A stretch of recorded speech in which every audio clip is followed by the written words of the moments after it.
Bienvenidos a un nuevo episodio del podcast de investigaciones económicas de Corfi Colombiana. En esta oportunidad analizaremos a profundidad 7 de nuestras principales proyecciones económicas que actualizamos para el primer trimestre del 2022.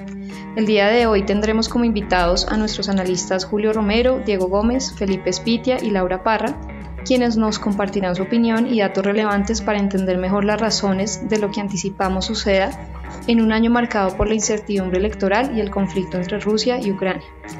Voy a iniciar con Julio. Hola Julio, te doy la bienvenida. Cuéntanos un poco cuáles fueron los principales factores que motivaron el ajuste de los pronósticos. Hola Vicky, es un gusto estar con ustedes. Un saludo a todas las personas que están oyendo este podcast. Efectivamente, hoy estamos contándoles cuáles son nuestras principales proyecciones económicas. Las revisamos hace unos días y las denominamos sobrevolando en vientos cruzados, haciendo referencia a las fuerzas encontradas que estamos viendo en la economía local e internacional en este inicio de 2022.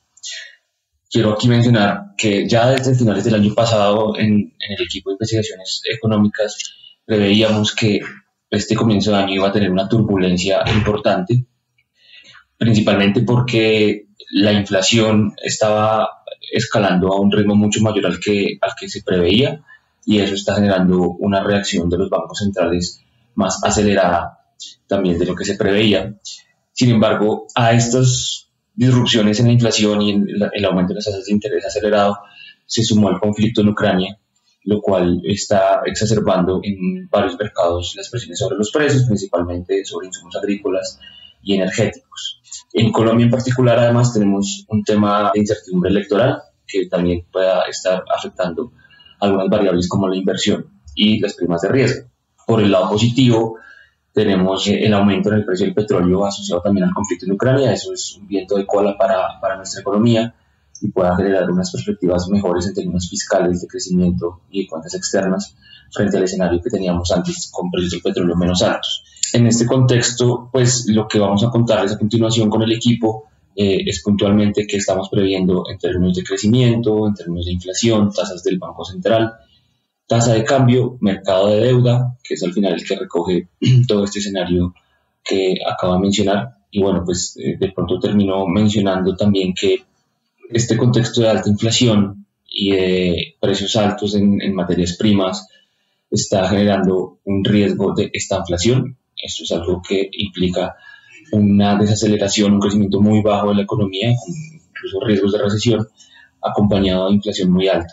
Ese es el principal riesgo que tiene la economía global hacia adelante. Gracias, Julio. Entremos un poco más en detalle de cuáles serán los principales determinantes del crecimiento durante este año. Para esto quiero darle la bienvenida a Laura. Hola Laura, ¿cómo estás? Cuéntanos más sobre la revisión de la proyección de crecimiento económico desde 5,0% a 5,6% para este año.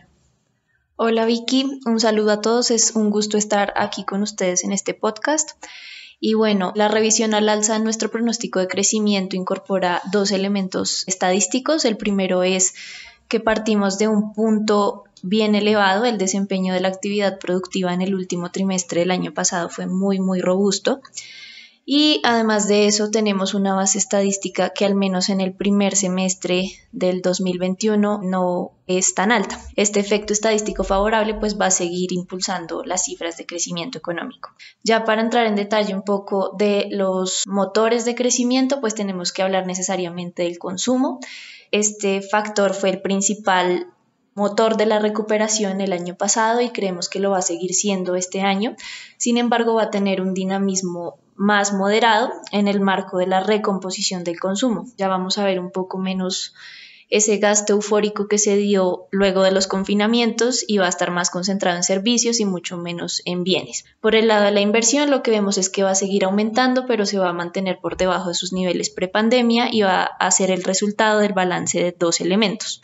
Por un lado, vamos a ver una mejora en la inversión relacionada con construcción, principalmente por un mejor dinamismo de la obra pública, pero vamos a ver un estancamiento en la inversión que es diferente a la construcción, y este pues dinamismo moderado se va a dar en el marco de tasas de interés al alza, de un costo del endeudamiento pues que también va a ser un poco más elevado y sobre todo de mucha incertidumbre, que creo que ha sido la regla durante los últimos años. Ahora hablemos un poco de inflación, uno de los grandes temas del momento, porque el aumento de precios supone dificultades tanto para los hogares como para las empresas y en un panorama tan incierto es un reto para el Banco de la República encontrar un balance entre control de la inflación e impulso a la actividad productiva. ¿Por qué hemos visto a la inflación aumentar tan fuertemente en los últimos meses y cuáles son las perspectivas en este frente? Bien, pues evidentemente la inflación es el tema del momento. Lo que hay que anotar de entrada es que es un fenómeno global y que viene desde el año pasado. Lo que pasó es que la oferta no pudo responder con la misma velocidad a la demanda y pues los precios reflejaron un poco esa escasez. Teníamos también disrupciones sobre las cadenas de suministro y un cóctel de elementos que llevó a un aumento que pocas personas veían venir. Sin embargo, a este panorama que ya era complicado, ahora se le suma la incertidumbre relacionada con Ucrania y con Rusia. Estos dos países concentran una buena parte de los insumos agrícolas y tienen un impacto bien significativo sobre los insumos energéticos.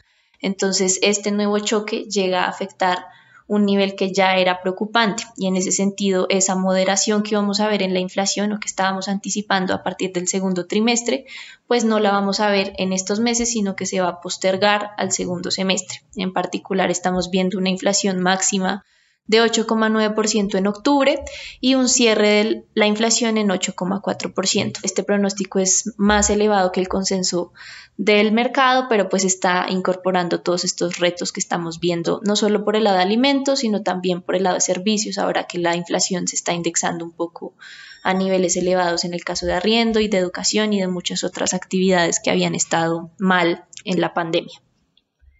Dado que lo anterior implica que la inflación alcanzaría niveles no vistos en años, ¿qué esperamos que haga el Banco de la República para contener estas presiones? Bueno, pues el banco ya había iniciado un proceso de normalización monetaria.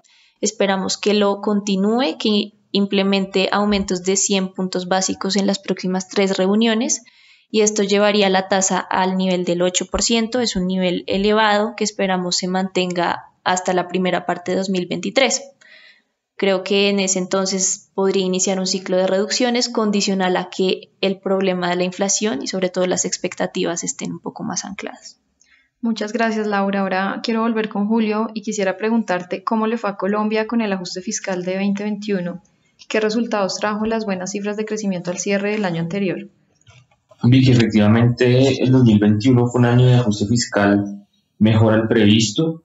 El gobierno, el Ministerio de Hacienda, tuvo una gestión eficaz y oportuna del financiamiento en un contexto pues, de mercados internacionales volátiles.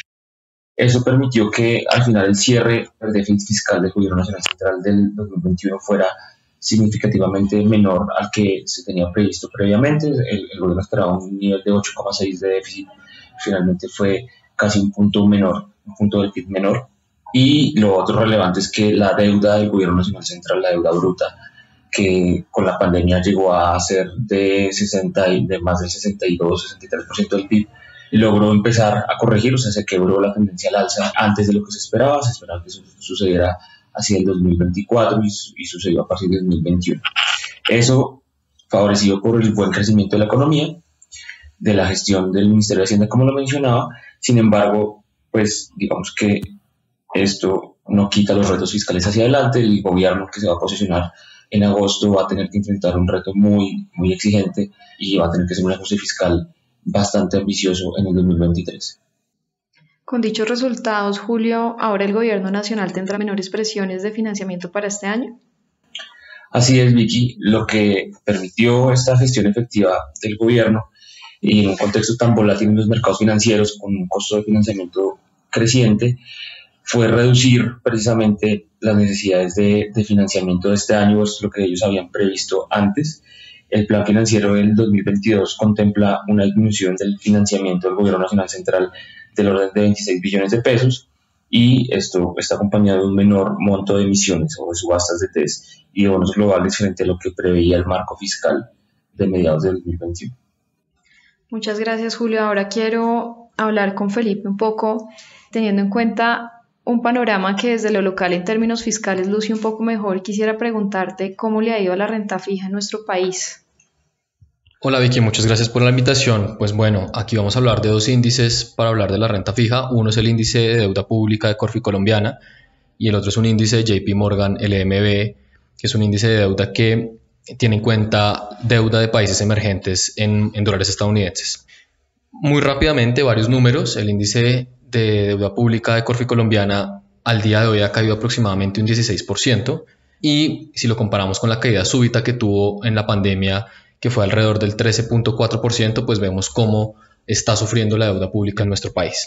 Y en cuanto a la deuda emergente, también la caída que estamos viendo el día de hoy es aproximadamente un 16%, pero en la pandemia fue un poco mayor, fue del 26.7%. Es decir, a la renta fija, tanto a nivel local como a nivel global, pues no la está pasando muy bien pues en lo corrido de este año.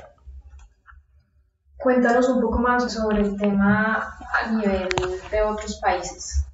Bueno, esto es un fenómeno que, como ya lo mencioné, no es particular de Colombia, que la renta fija no la esté pasando muy bien, sino realmente es algo que está sucediendo en el mundo, está pasando en la región, en Latinoamérica, lo estamos viendo también en los desarrollados, y esto lo podemos ver por el grado del aplanamiento de la curva, es decir, esa diferencia entre el bono de menor duración versus el bono de mayor duración, y lo que está pasando es que las curvas se están aplanando e inclusive se están invirtiendo.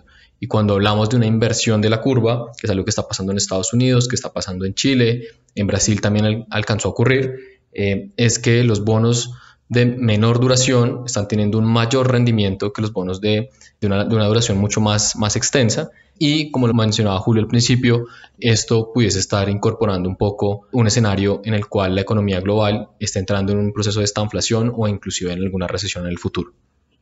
Felipe, en nuestro país todavía está por ocurrir la primera vuelta de elecciones presidenciales. ¿Es posible que esto tenga un efecto adicional sobre la renta fija? Bueno, lo que hemos visto nosotros en el grupo y que hemos analizado con nuestros países vecinos, en el caso de Chile, en el caso de Perú, como el año pasado, es que las primas de riesgo empiezan a aumentar aproximadamente un mes y medio antes de llegado el evento, es decir, de llegada la primera vuelta de elecciones, con lo cual una primera conclusión podría ser posiblemente la renta fija en Colombia pueda estar presionada de cara a la primera vuelta de elecciones presidenciales, dado este riesgo político que estamos viviendo en nuestro país. Muchas gracias, Felipe. Ahora quisiera hablar un poco sobre el dólar y para eso le doy la bienvenida a Diego. Hola Diego, ¿cómo estás? Se especula mucho por estos días si el dólar va a bajar, si va a subir. ¿Ustedes cómo están viendo este tema?